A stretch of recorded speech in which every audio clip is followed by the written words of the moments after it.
Stop with the questions. Celebrate.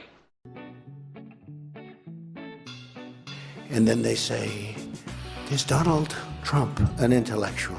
Trust me, I'm like a smart person. Yosemite's one of the wettest we've ever seen from the standpoint of water. Mike Lindell's a conspiracy. But you haven't. Person, woman, man, camera, TV. They said nobody gets it in order. It's actually not that easy, but for me it was easy. Amazing. He can't sit down. He's got a burning in his butthole. He's got a fire. He's got a flame coming out of his butthole. Big, massive dumps. Oh, I have a term for that. I call it corporate communism.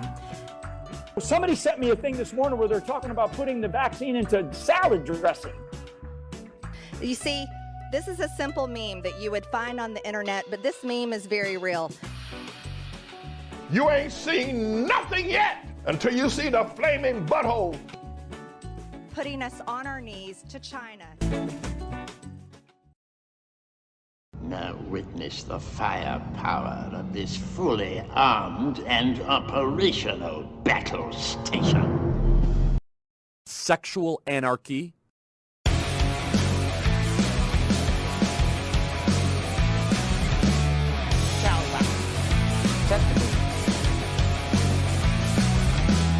Testicle cannon.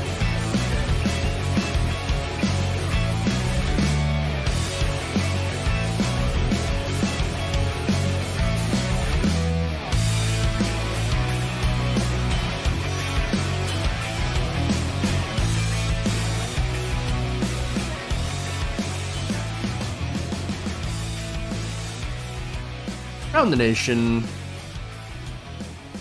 Waldorf Nation. What's up, everybody? It's a Monday. Hopefully everybody had a good and restful weekend. All the fathers out there had a happy Father's Day. I know that I'm not a father, but I had fun visiting mine. So that was a good weekend. But we're back. We're back and we got stories. We got crypto imploding in the best way. It was the best of times, but it's also kind of the worst of times if you're invested in crypto, especially QAnon crypto, but all crypto also. We have the Texas Republican Party. I'm going to go through some of their new platform, Texas being Texas. It's significant, and also, there's some backlash on that. A lot of details in this, so we'll get to that. We got a couple of different things related to that. And then Joe Rogan has a guest on that has an interesting spin on Uvalde. We'll dive into it. So let's do that. That's a long breakdown segment that I'm going to be responding to, of course. There's so much garbage packed into 3 minutes of footage that I have to unpack it all. And it may take a while. So, yeah, everything's bigger in Texas. Everything that sucks is bigger in Texas, too. Yes, very, very true. All right, so why don't we start out with some fun? We have QAnon, the QAnon crypto. Turns out, not doing so well. No, imagine that. Wow. All right, so let's do it. Buy the dip, everybody. Buy the dip. No, don't, I'm kidding. I'm kidding. Don't do that. It appears that QAnon-themed cryptocurrency has crashed, causing investors in the... and it's amazing that there are investors in QAnon crypto, but they have lost millions. Millions. On Monday, the company Logically.ai reported that a special cryptocurrency developed for adherents of QAnon has lost nearly all of its value. Because, of course, it did. Of course, there is no you know what my shocked face is? That's my shocked face. Yeah. For the past year, 2 QAnon-affiliated influencers, according to the article, have been persuading their thousands of followers to invest in a portfolio of cryptocurrency tokens marked as fraudulent. Oh, really? Oh, yeah, influencers. Of course they would. Wait, are you saying that these QAnon-related influencers that are peddling a conspiracy theory that is so insane that, you know, again, it blows my mind to even consider that they believe in this, right? Are you saying that these influencers that are related to this insane conspiracy theory would actually be ripping off their own people? No! What are you talking about? No. Yes. Yes, it's true. In fact, that token is marked as fraudulent by the Stellar Network, a major blockchain. So here's the people on the blockchain. No, I'm not going to explain the blockchain because it's pretty ridiculous. They're saying, yeah, no, even with us, even on crypto, that's a scam. Total scam.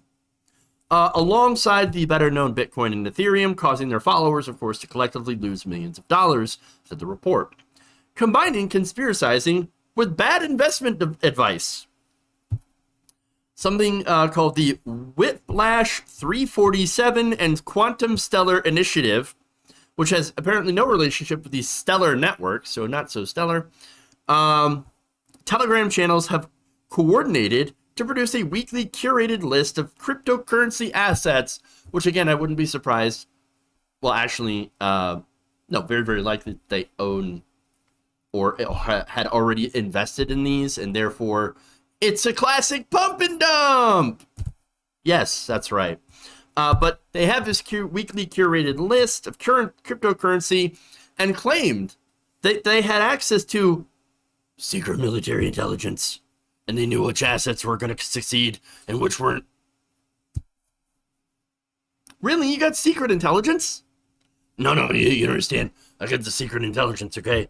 Okay, you see, I have all of this. We know that the markets for normal currency, they're going to implode. They're going to tank.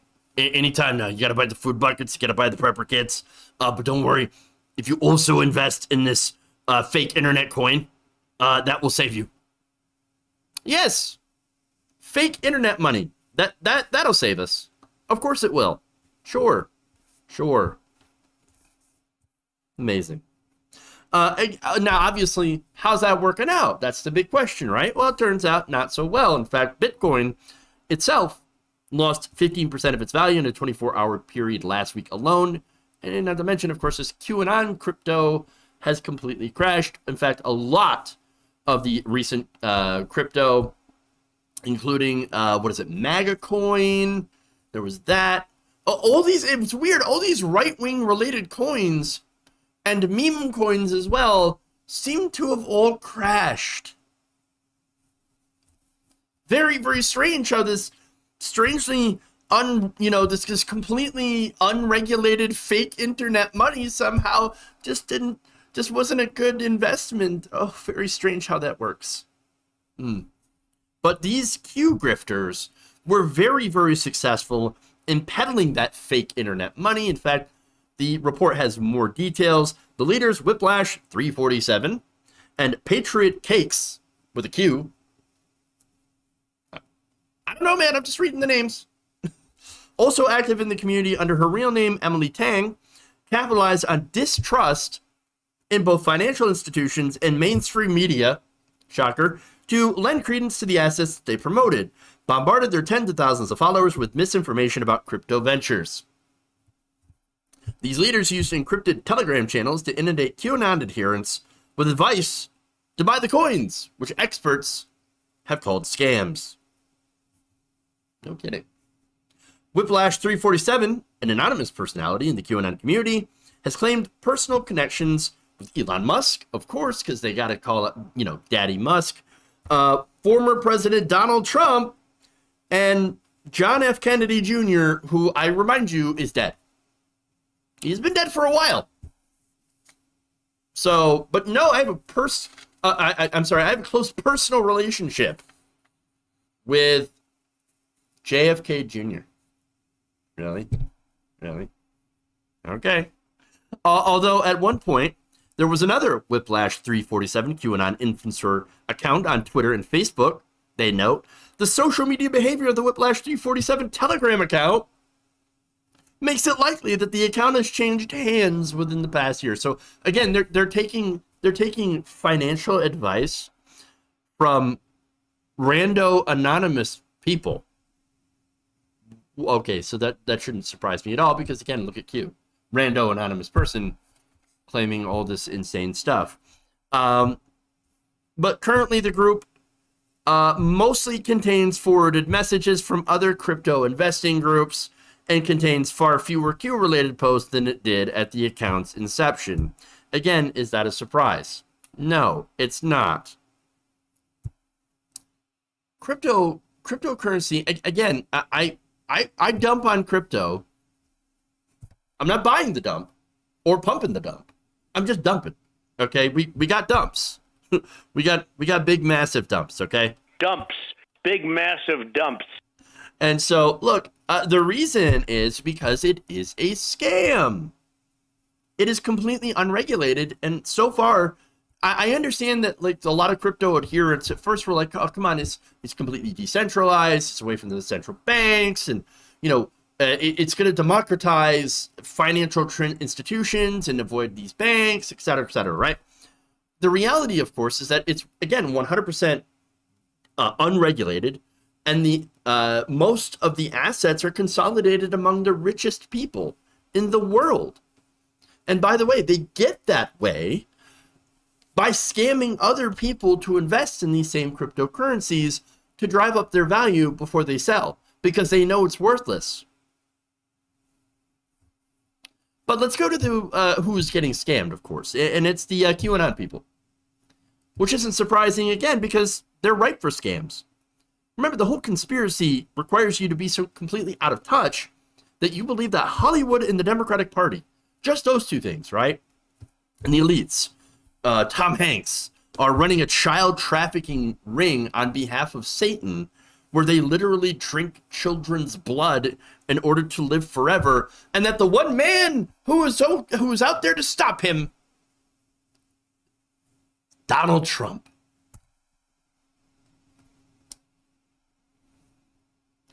I mean, couldn't you have chosen someone else a little bit more believable? But no, Donald Trump. You're kidding me, right? Now, the article also mentioned earlier that JFK Jr., he's not actually dead. No. JFK Jr., very, very much alive, and he's going to come back any minute. There are people waiting in Dallas for that. Okay? Yes, they were there months ago. I think they left to do something else, maybe, but then came back. And then, JFK Jr., they're still waiting. They're still waiting. And any minute now, he's going to come back and he's going to kick out the pedos and become Donald Trump's running mate, or for 2024. I have no idea.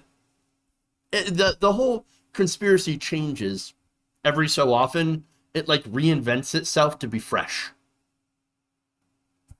So, okay. Now, what's funny about that, JFK Jr., I believe, was a Democrat. And ironically, most of the pedos, at least the ones that we have found, seem to be coming from the far right, as well as fundamentalist religious communities. The Catholic Church, Dennis Hastert, Roy Moore, former RNC staffer Ruben Verstigui. Oh man, that guy. I didn't know about this guy.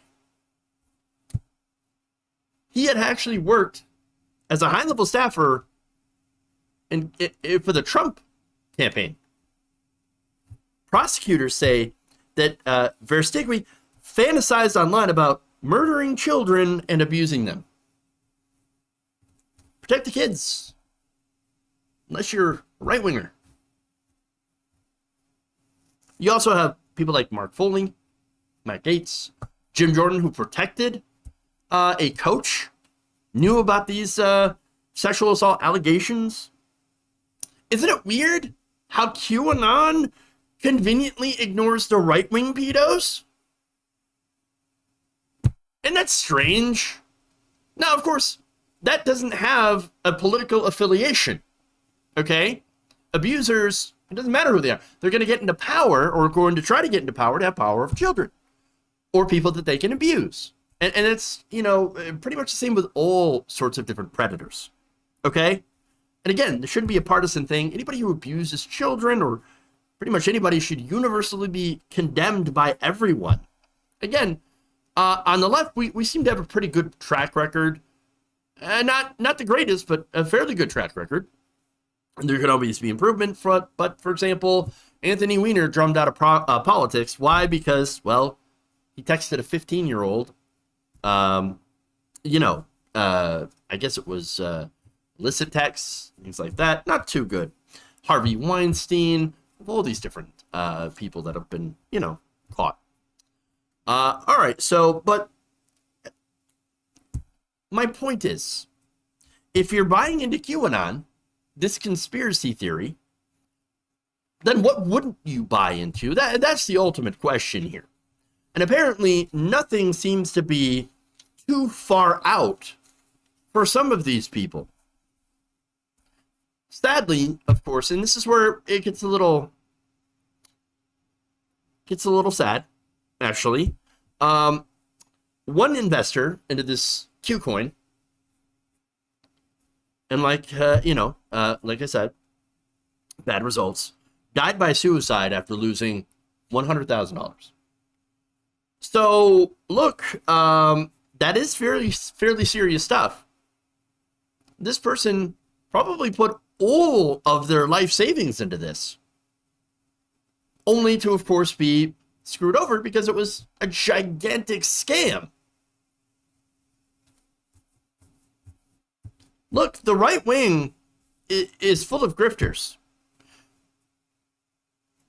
There is a target-rich environment for people to take advantage of. And honestly, as a person with empathy, as a human, I really don't like to see people get scammed. I don't. And there's a couple of different reasons, of course. For one, the scammers get rich off these people. Of course. They get rich off these dangerous conspiracies. They get rich off scams. And they end up having a real impact on our lives. And most of the time, they get away with it. They get away with it and they pocket the money and go on to live extravagant lives, while the people they've taken advantage of, well, oftentimes are generally very poor and ignorant people. And that's who it hurts. Now, look, maybe some of these people just don't pay attention. Maybe some of these people have been scammed their entire life and they have no idea. They're just susceptible for it. They get suckered into right-wing lies. And it's a sad situation because as a human, again, as a person who does care about other people, and I understand that is considered to be a weakness among some. Oh, how dare you care about other people? Oh my God, how dare you have a conscience? What, you a libtard cuck? I cared about other people. Well, look, maybe it is a weakness, but you know what? Maybe it should be a strength instead. Because it feels like we need to be looking out for other people. We need to actually care about other people. And we don't. And honestly, when it comes to members of the right wing, maybe it's naive, maybe I still have this delusion, but I still think we should fight to try to get people back to reality, to rescue them from the fever swamps of the right-wing griftosphere, and actually try to bring them back into reality. Maybe it's a lost cause, I don't know, but I want to keep trying, because if you can just save a few, lots of few people saved from the right.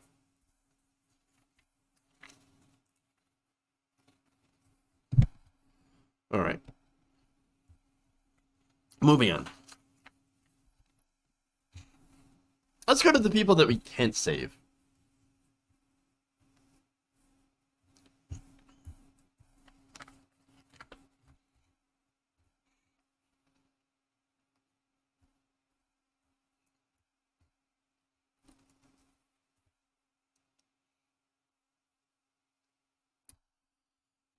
The Texas Republican Party is fully embracing the culture wars. recently passing a new platform that is chock full of red meat. So, now, the platform, voted on by 5,100 delegates and alternates, Saturday at the party's biennial convention in Houston, is declaring that homosexuality is an abnormal choice, while affirming Texas Republicans' opposition to all efforts to validate transgender identity and calls for a ban on any gender-affirming medical care, including hormone therapy for anyone under the age of 21. So, the platform also voices support for dangerous, debunked gay conversion therapy and opposes offering any special protections for members of the LGBTQI+ community and renounces penalties for those who have been found guilty of discrimination against the community. So, look, here we are. We're in 2022, and there is a massively regressive party platform coming out by the Texas Republican Party. Now, if you didn't see it coming, it's not because we weren't warning you. No, you weren't paying attention. They're coming for your rights. If you are a gay person in this country, they are coming for you. This is not hyperbole. They have been attacking transgender rights. They are coming for same-sex rights. This is a debate. This is a thing that is not over with. It has not been settled. And it should, by the way, it shouldn't be a debate whether or not somebody actually gets human rights. But no, Republicans have made it a debate. But it's not. It's not.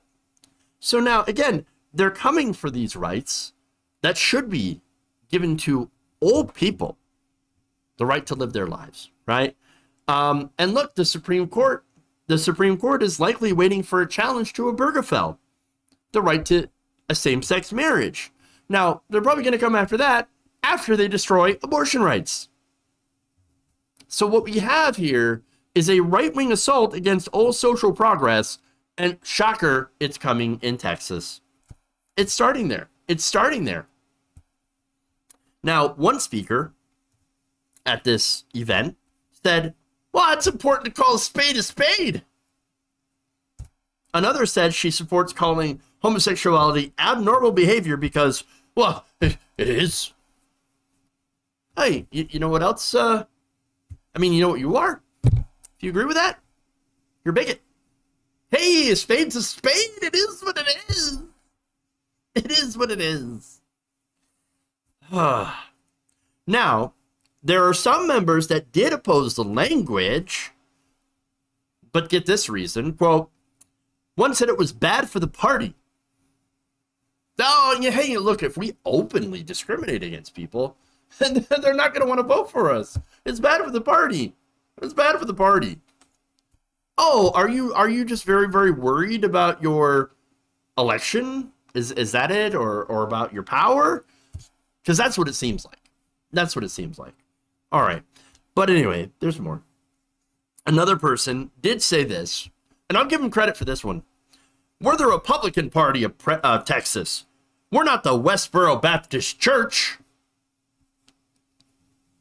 Yeah, but I got to ask, at this point, is there really any difference?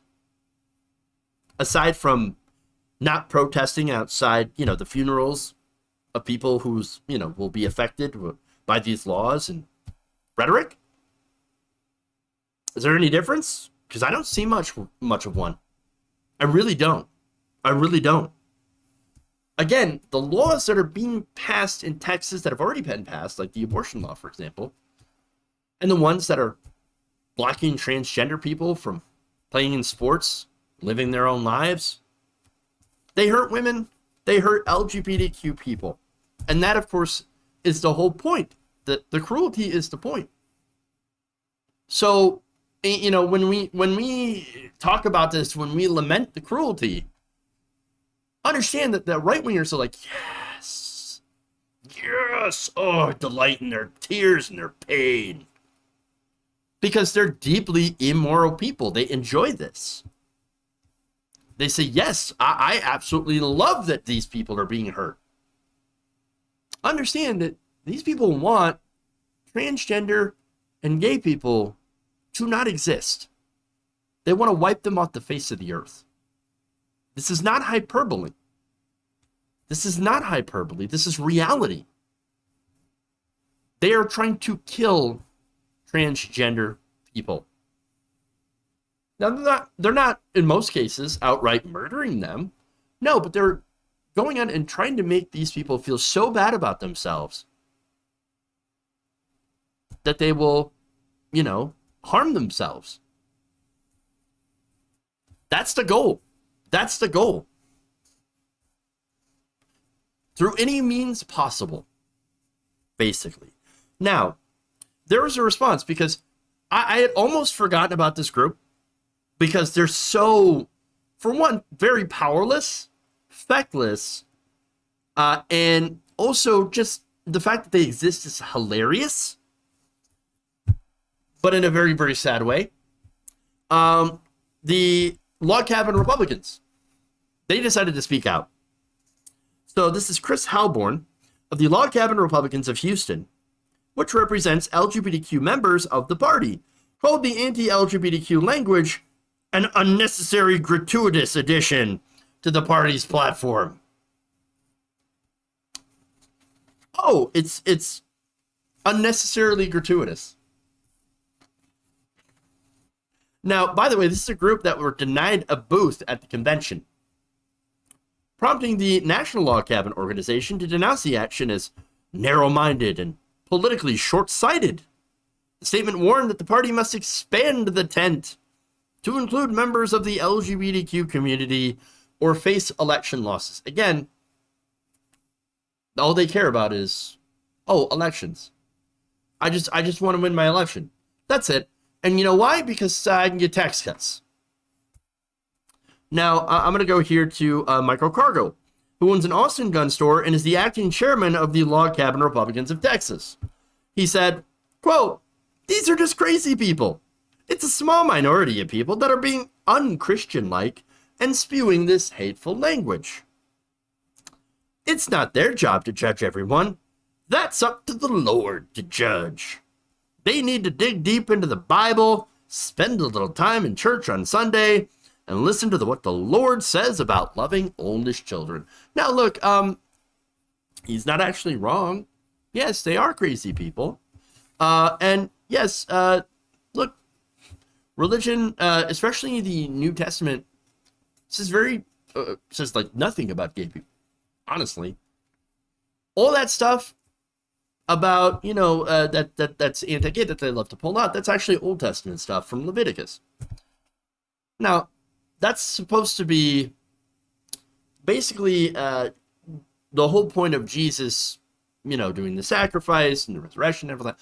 It just kind of negates all the Old Testament stuff. So, you don't have to do the mixed fibers if you're a religious person, if you're a Christian. You don't have to do that. You don't have to do the anti-gay stuff. You don't have to do all this shit, right? But of course, there are hateful people that love to cherry pick and do just these things while ignoring, hey, the shrimp and the mixed fiber and all that stuff. But let's get to the bigger point, right? Now, he's also right that it is a minority of the country. But unfortunately, it is a majority of the conservative active base. And that's a problem. Look, so overall, the country is actually getting way more progressive on same-sex rights. 71% of Americans, according to a Gallup poll, support same-sex marriage. That is a huge, huge majority.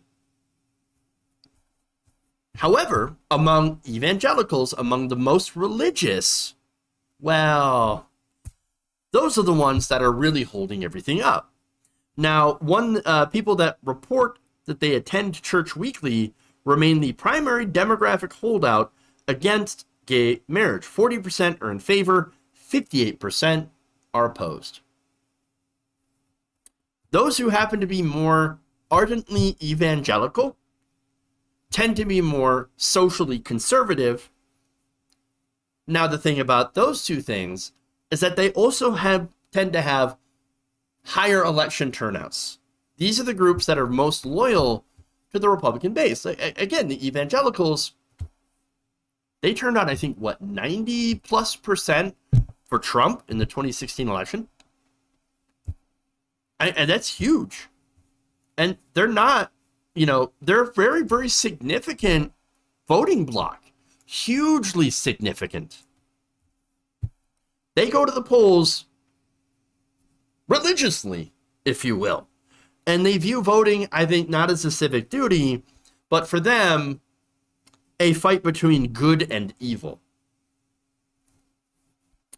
Now, that said, these are the same people that put in politicians like Ken Paxton and Greg Abbott, who are making all these anti-trans laws.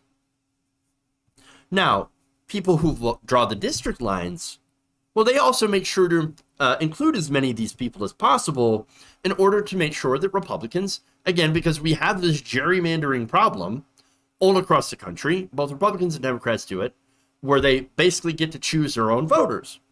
And why wouldn't you, as a Republican, if you can actually choose your own voters, choose the voters that turn out the highest?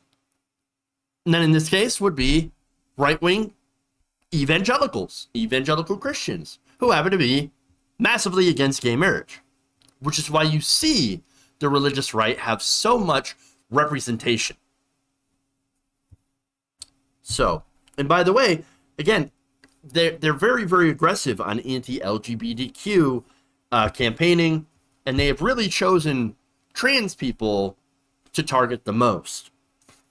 But look, it's not just that. God, guns, and babies. It's a literal campaign slogan that is very normal when you see among the right wing. That said, I've got more reaction, and it's actually negative reaction from another conservative commentator. This time on CNN. This is Margaret Hoover. She's a CNN, again, a very conservative CNN contributor. Take a look. The activist base of the Republican Party in Texas is a mob mentality, and it has taken over the apparatus that is the GOP infrastructure. The activist base of the party is different than primary voters in Texas, self-identified GOP primary voters. And you see this because Dan Crenshaw just survived a Republican primary contest by 35,000 votes. I mean, it wasn't even close. So there's a difference between the GOP primary voters and the activist base of the party, which, make no mistake, has completely succumbed to a mob mentality. They are nuts. Like, this isn't a 5-alarm fire. This is like an asteroid is coming for Earth. If you're the GOP in the Republican Party in Texas, it's a mess. And you do have to take it really, really seriously. All right. So look, here's the thing though. Okay. Look, they're saying that, okay, look, this does not represent the majority of the Republican Party. Well, if that's the case, then why are you letting these people drive the party? You've let these people take over, right? Again, in numerous states, Republican officials have put forward or passed massively anti-trans legislation. This year alone, over 300 anti-LGBT bills have been introduced all over the country. To say that, you know, this is not a priority for the Republican Party, this is simply not true. This definitely seems to be a priority for the people that they put in power. So I'm very skeptical because, look, and here's the other thing, right? And so, yeah, if you have a lot of these Republican voters that are like, yeah, well, of course we believe in same-sex marriage. We think that's fine, or at least that's none of our concern. I don't really care what other people do, consenting in their bedrooms. Okay, but you're still casting your votes for people who are massively anti-gay. Sure, maybe it's not an issue for you, and you don't personally care because it doesn't have an impact on you, but it has an impact on these people. It has an impact on that entire community, the LGBTQIA plus community, and it is getting them hurt. It is getting them killed, and you are taking their civil rights away. So that's what happens when you keep voting for Republicans, even if you personally think that's totally fine for gay people to get married, you are still actively, with your votes, harming them. And maybe you ought to think, maybe I shouldn't go for this social conservative. Maybe I shouldn't vote for people who are so rabidly anti-gay and anti-LGBT and anti-trans. But if they did that, I guess, well, then they probably wouldn't be voting for Republicans, I guess. One last thing, by the way. Actually, two things. Look, when it comes to who's driving the conversation, you have people like Ben Shapiro and Matt Walsh, who constantly talk about this all the time, the trans to gay agenda, trans agenda, gay agenda. Now, the entire agenda is just to live their lives and be happy and love who they are, be who they are, right? That's it. That's the entire agenda. We know that. But no, it's all that they talk about on the right. These right-wing so-called, intellectuals, dark weebs, whatever. These people are out there spreading that hateful message. Now look, Ben Shapiro is supposed to be friends with Dave Rubin, gay man, right? Oh, and yet it seems like one of the worst friends imaginable. The kind of friend that will easily stab you in the back. And they do it for money. And finally, that gets to the last question. Why would anybody who is gay be a Republican? I'm not saying be a conservative. No, you can be an economically conservative member of the LGBTQ community. Of course, right? That's not the same thing as being a Republican. The Republican Party literally hates you. The established Republicans hate you. Why would you be a part of that? Well, we know the answer. Tax cuts. And the fact is that being a Republican nowadays in the Republican Party also means that you don't have to give a damn about anyone except for yourself. No empathy, just grab as much as you can in money. That's it. It's all they care about.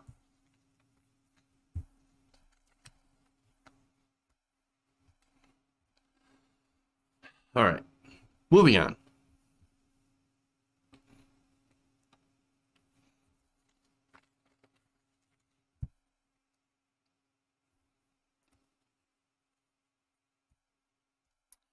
Over the weekend, the Texas Republican Party adopted a new platform declaring that the 2020 election violated the Constitution and therefore President Biden was not legitimately elected. So the relevant part of the 40-page platform claims that we reject the certified results of the 2020 presidential election. We hold that the acting president, Joseph Robinette Biden Jr., was not legitimately elected by the people of the United States. The platform claims that substantial election fraud in key metropolitan areas affected results in 5 states, swinging the election in Biden's favor.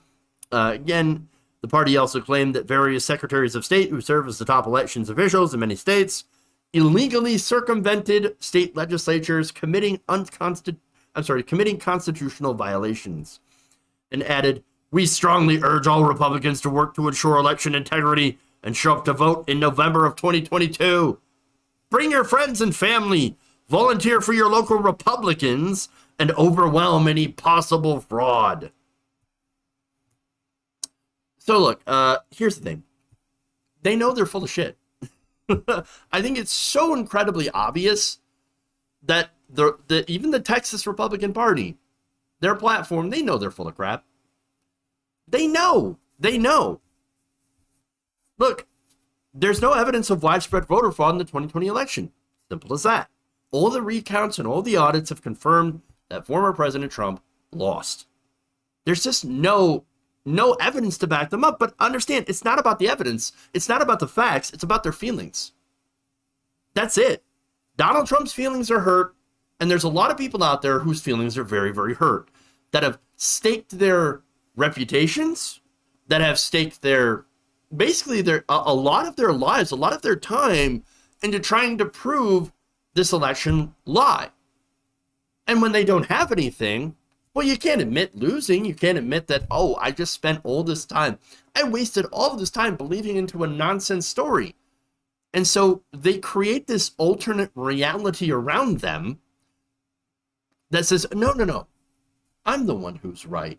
Everyone else, all of them, they are wrong and are part of a conspiracy. You see how that works? It's such a high level of cope. Okay? It really is. They are getting high on the copium. Massive amounts. All right, so as for the voters, again, many feelings. Okay? But for the people in charge, they know that this isn't actually true. They know there wasn't voter fraud, but they're using this anyway. Why? In order to get people to the polls to remain in power. And the message here is, and this is interesting, and it really kind of gives away the game. Remember, everybody, the 2020 election was rigged. Therefore, you need to show up and vote harder. Okay, but if it's rigged and the Democrats could just rig it at any time to come out with whatever favor they can, well then, why are you going to turn out and vote? What would be the point? Why in the world would somebody who thinks that, no, it's the deep state and the cabal of Satan-worshiping pedophiles, they rigged our elections with the help of Republicans, weirdly, with the rhinos, why would they go out and vote for Republicans, much less anyone else? Why would they waste their time? It's fear. Fear is a motivator.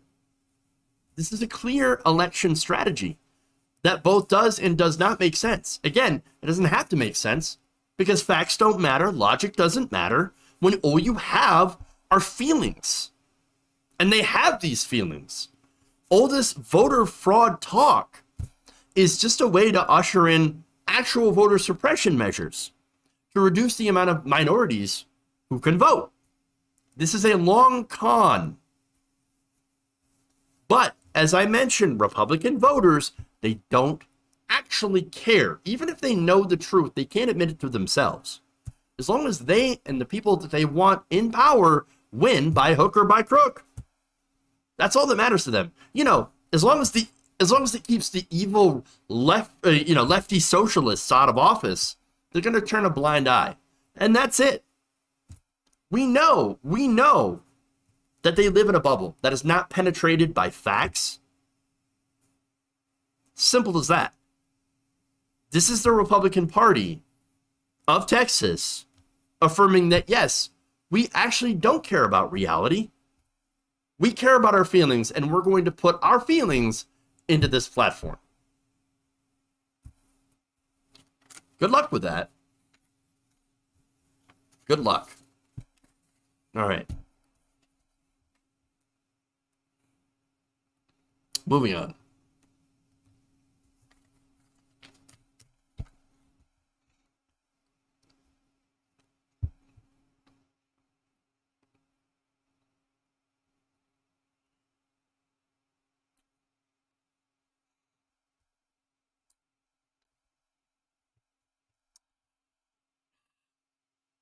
A recent guest on Joe Rogan's podcast is claiming that last month's school shooting in Uvalde, Texas, was actually a result of defund the police.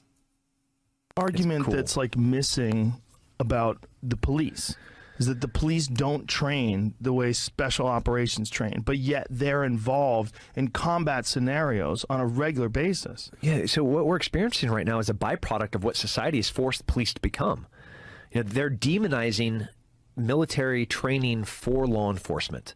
And then obviously we just experienced defund the police. And nearly every large city has seen a crazy rise in crime. And the ones that, these large cities that defunded their police, to include Austin, you know, we've never seen homicides like this. You know, getting the Chicago's and the Bostons, you're just like, holy, this is so scary. And how does it make any sense that I'm going to provide this group that I want to protect us with less training and less funding, but then still want them to be a better product to be able to protect us. And then the people that they're protecting, I'm going to disarm. So the people coming to save them are untrained and unprepared. It's creating this disastrous situation. Okay, so look, he's talking about crime, right? Let's talk about crime. So look, corporate media loves to talk about crime rates. Oh, rising crime rates, right? Hey, look, understand, if it bleeds, it leads, right? And so, yes, corporate media loves these crime stories. Now, what is happening isn't really a crime wave, as in you think of people stealing like a bunch of TVs, or the people that are going in like stealing steaks. What is happening is there is a spike in violence, specifically gun violence. So now, again, what's going on here, when you get into the facts, it's much more nuanced and doesn't have anything to do with defund the police. So let's do that. Now, let's go with the murder rate, okay? So the FBI data recently released reveals the U.S. murder rate did rise sharply in 2019 and 2020, 2021. So we have seen increased murder rates. Now, crimes reported in communities across the country also show that half have seen their overall violent crime rates drop over the past decade. Now, due to major increases in some handful of cities, the average city did see an increase in overall violent crime rate of about 12% over the last decade. Now, for example, there's a lot of stuff that I'm throwing out here.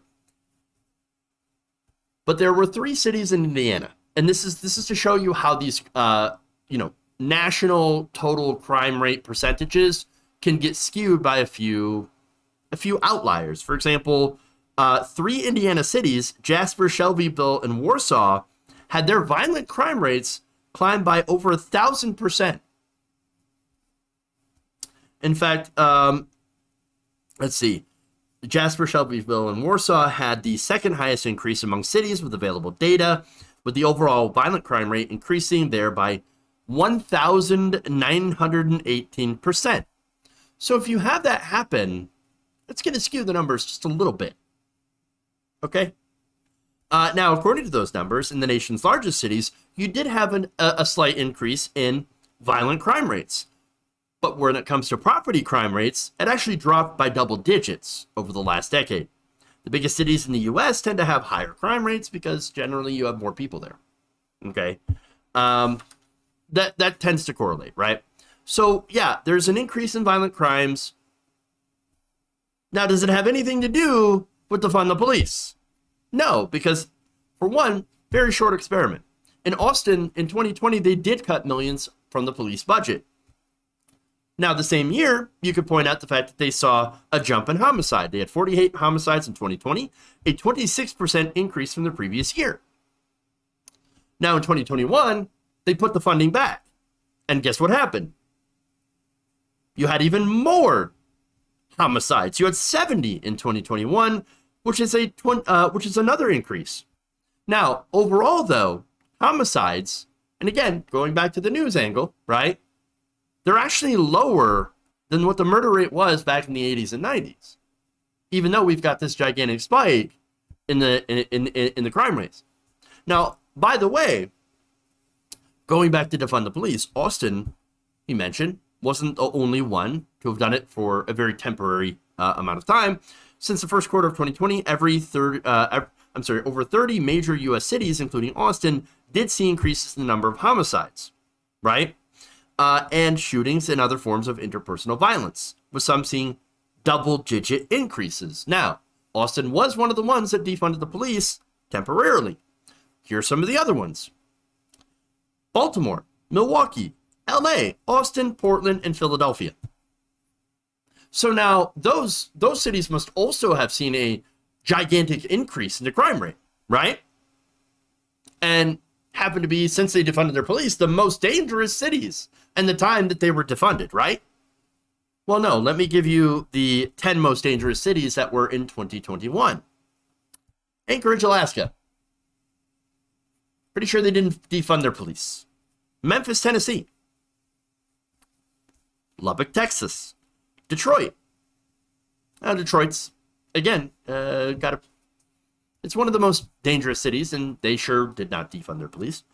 Springfield, Missouri, San Francisco, San Mateo, Redford City, California, Corpus Christi, Texas, Shreveport, City, Louisiana, Stockton, California, Bakersfield, California. Now, this is according to FBA data. Interesting. So, again, none of the cities listed as the most dangerous in 2021 defunded their police. And the ones that did defund their police, as I mentioned before, put their money back into the cops. Austin immediately refunded the money in 2021. Baltimore, another example of a, place that defunded their police, actually gave them more money. $28 million. That's more than they had actually taken out of the police. So understand that defunding the police hasn't done anything to exacerbate the crime wave that have been happening. Homicides have increased across the U.S., not just in places where they defunded police or where there were social justice protests or even any calls to defund. It's just been a national trend. And again, it's not really a crime wave. It's a wave of violence, which, yes, is a crime. But when you think, and this is sort of the sleight of hand that I notice, you hear crime wave and you think people stealing TVs or steaks. No, it's the murders. It's the gun violence that has increased. And by the way, at the same time, the spike in violence has disproportionately hit poor and minority communities, which makes you think it doesn't have anything to do with defund. It has everything to do with socioeconomic conditions, economic hardships, the pandemic. But no, this guy's going to sit here and blame defund the police. Now, the next video I have, Joe Rogan is going to talk about more about training and then ask another question. So why is it so hard to get something implemented like a rigorous training course? I think it's ignorance. I think the first thing is society, culture right now. We've been emasculating the law enforcement for a while. We want a kinder, softer, gentler, and I get they're dealing with mental health, and we can have specialists that can come in and deal with somebody having a mental health crisis. But we still need men and women that will run towards the sound of gunfire and know what to do. Yeah. And we don't right now. We have been weakening them, and we have been making them ill-equipped to respond to that. And then I think Uvalde is a great example of not properly trained with broken systems that are not ready to do the right thing. And we will have more of that unless we get them the right training and we get our schools to become hard targets, and then we go upstream to the origin, the genesis of these problems, which is mental health with the individual. Oh, of course. See, it's just the mental health. That's all. We got a mental health and hardening schools. I wonder if this guy's a conservative. Now,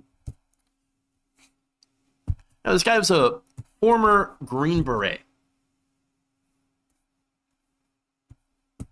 So, let's break it down. Okay, let's break it down, because he's saying a lot of things that are just utter bullshit, just complete garbage. All right. So now, here's the thing. Rogan asks, why is it so hard to get, rigorous training? Now, the guy had talked about training, like, for example, combat situations. Why would you need to train police to be like a military when they're supposed to be police? This isn't Fallujah.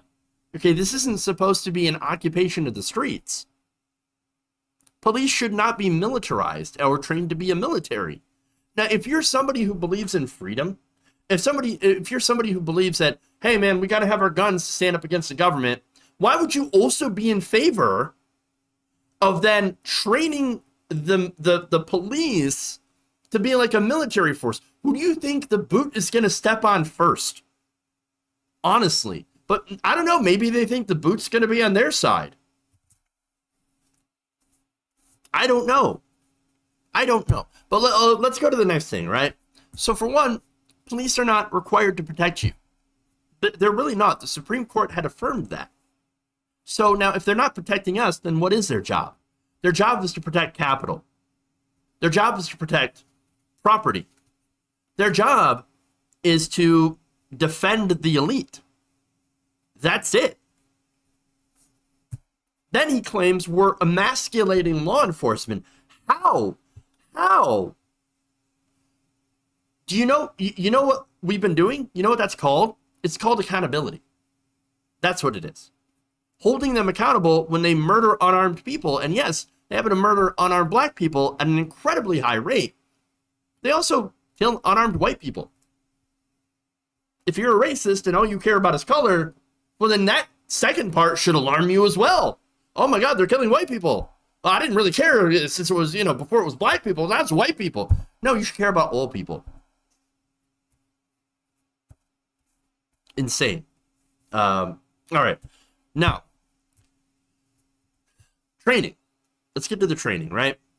So, look, police are literally trained to shoot first if they feel their lives are in any sort of danger. Understand that cowardly police are not born, they are made, they are created, they are trained that way. In Uvalde, you had multiple departments, hundreds of police officers outside, and 19 stacked outside the door for over an hour. Okay? Knowing that children were dying inside, they could get the dispatch calls. Children were calling from inside the classroom, 911, please help us, we're dying. We're literally dying here. And they stood outside the door. They couldn't go in. They didn't go in. And this guy says, oh, it's because we emasculated them. Really? Really? How? Uvalde cops. Look, Uvalde cops, unless he's claiming that we hurt their feelings and that's why they didn't go in. Oh, I'm sorry, little snowflake. Did I hurt your goddamn feelings so much that you let 19 children and 3 adults get murdered inside that classroom? Well, you're some kind of real snowflake there, buddy. The worst kind. Or did he mean emasculate as in, well, we're not training them, we're not funding them? How? Uvalde cops had level 4 body armor that were capable of stopping rifle rounds. They had ballistic shielding. And by the way, they were fully funded. In January of this year, Uvalde police received $500,000. That's $532,565,000 Operation Lone Star grants. Those funds will be used to purchase 4 fully equipped police package Ford Explorers, 10 handheld portable Motorola radios, one of which the Uvalde chief had literally ditched. 4 thermal imaging binoculars and 26 Acer N3 rugged laptops. The remaining $207,921 will be used for officers and dispatchers to work overtime to assist other law enforcement agencies with the border crisis. Ah, that's where it went. Oh, we need overtime, we need double time, we need triple time, all this time for the border. Because the real danger is the undocumented immigrants, the migrants that are escaping from brutal conditions in poverty, our drug war and gangs. That's a real problem, and not the mass shooters here in this country. Right, okay. By the way, 37% of the city's general funding spending for fiscal year 2021 and 2022 of around $4.39 million was spent on police.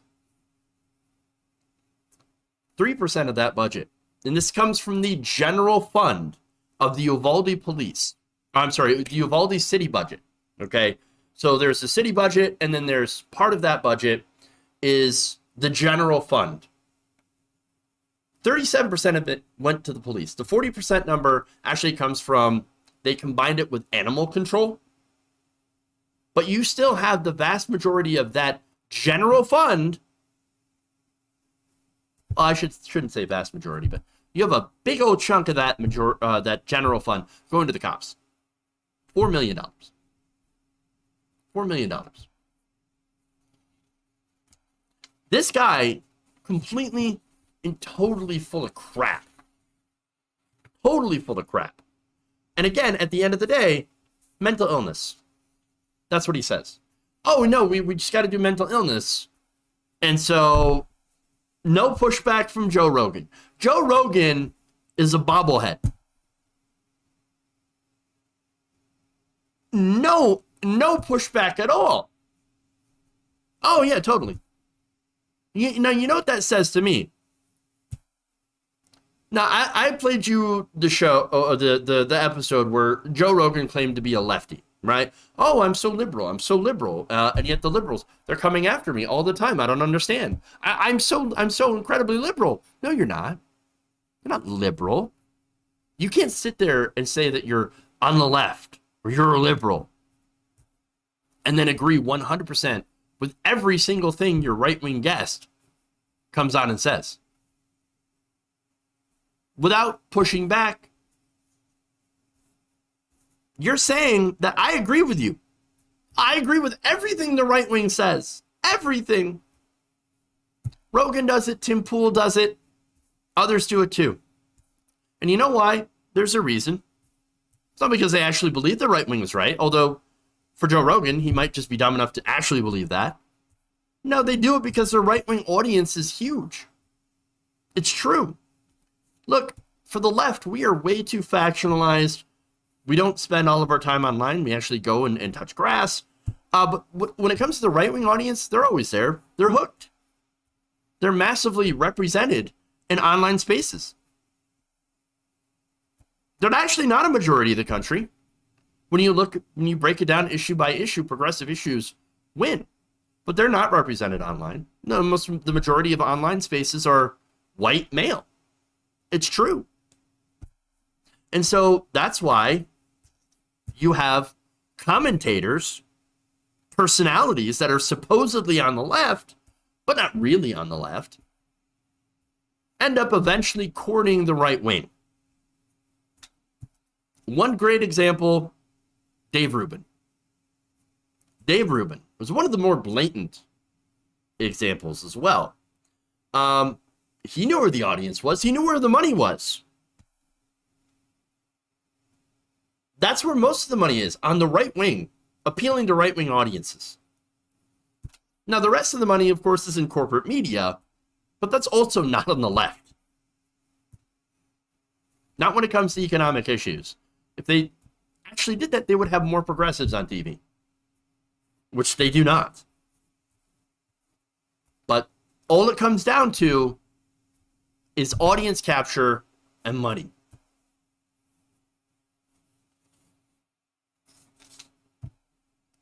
All right.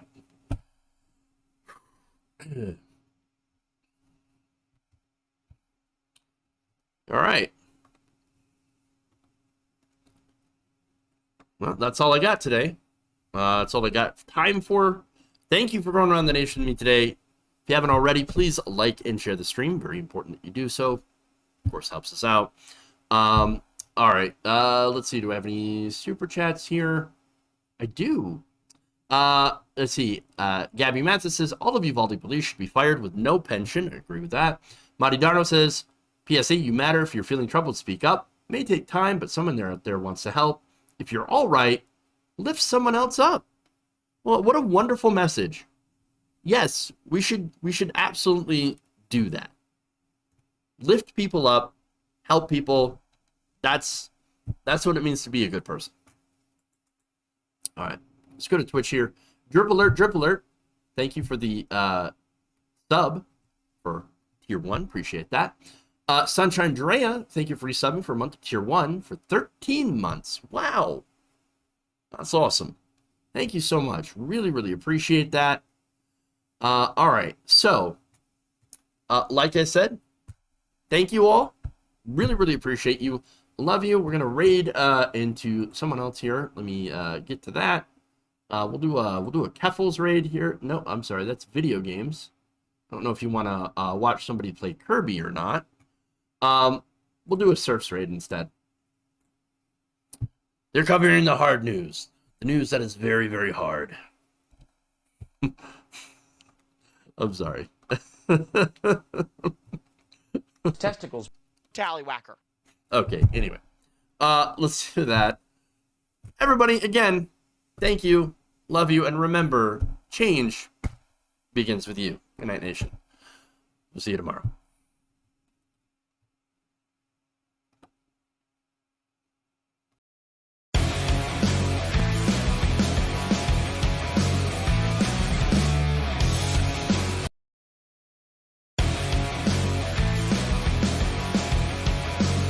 There's insanity in the control room.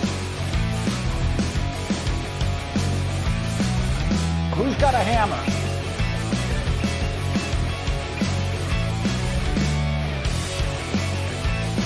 Obama. I'm sick of all these witches and warlocks. They call them dumps, big, massive dumps. No.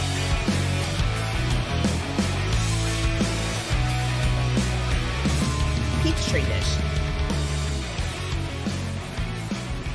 They're kicking me out the door. They're kicking me out the door.